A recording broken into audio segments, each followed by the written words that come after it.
הוא אמר לי שהוא לא קוטע רגל CRPS ככה סתם, אבל זה החיים שלי, אני רציתי להמשיך בחיים, הייתי בת 24, לא הייתי עושה כלום, אני הייתי חרדתית לעצמי.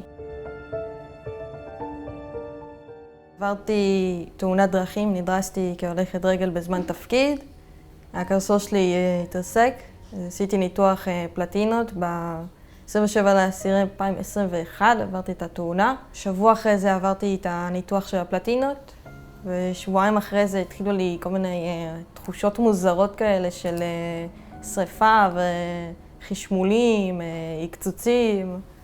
לא יכולתי להזיז את האצבעות של הרגליים, והן היו בצבע מאוד מוזר. אמרו לי בהתחלה שזה כלום וזה החלמה, ואז אחרי שהורידו לי את הגבס, אני לא יכולתי לעשות פיזיו, לא יכולתי לגעת בעצמי, לא יכולתי שמים ייגעו בי. האורתופד הבחן אותי עם תסמונת שנקראת CRPS, שזה תסמונת כאב כרונית בעצם, שפוגעת בעצבים. וסבלתי ממנה 3 שנים, הרגל התנוונה ולא יכולתי להזיז אותה, והם אמרו שאין להם מה לעשות איתי. וזה או שזה היה קטיעה או שזה היה טיפול אחר, והחלטתי שאני רוצה לקטוע את הרגל, והוא אמר לי שהוא לא קוטע רגל CRPS ככה סתם בלי שהיא גוססת, וזו סכנה ממשית לחיי, וכאילו אז היה איכשהו סכנה ממשית לחיי, היה לי זיהום ברגל. אז הייתי חייבת לקטוע אותה.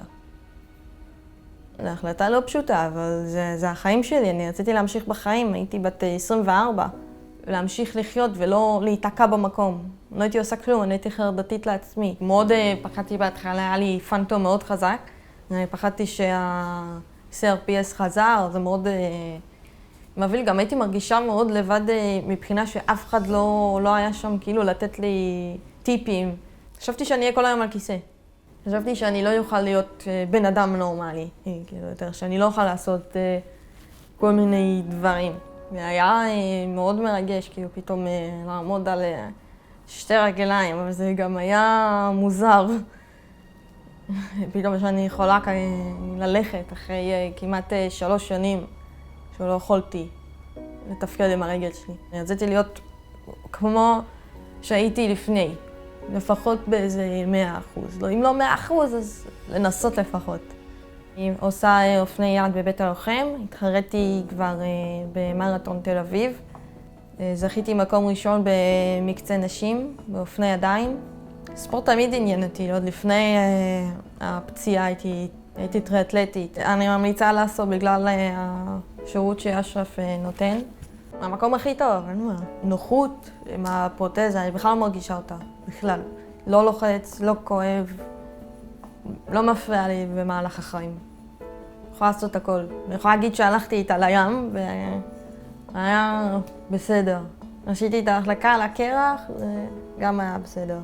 אני לא מתביישת, אני אוהבת את הנראות של הפרוטזה ואני יכולה לעשות את זה. אני לא מתביישת לעשות את זה. להיות חזק, צריך מוטיבציה, לא לתת לזה להוריד אותך. לאבד את האמון בללכת על 2 רגליים. שאפשר לעשות הכל. אפשר לעשות הכל כקטוע רגל, הכל.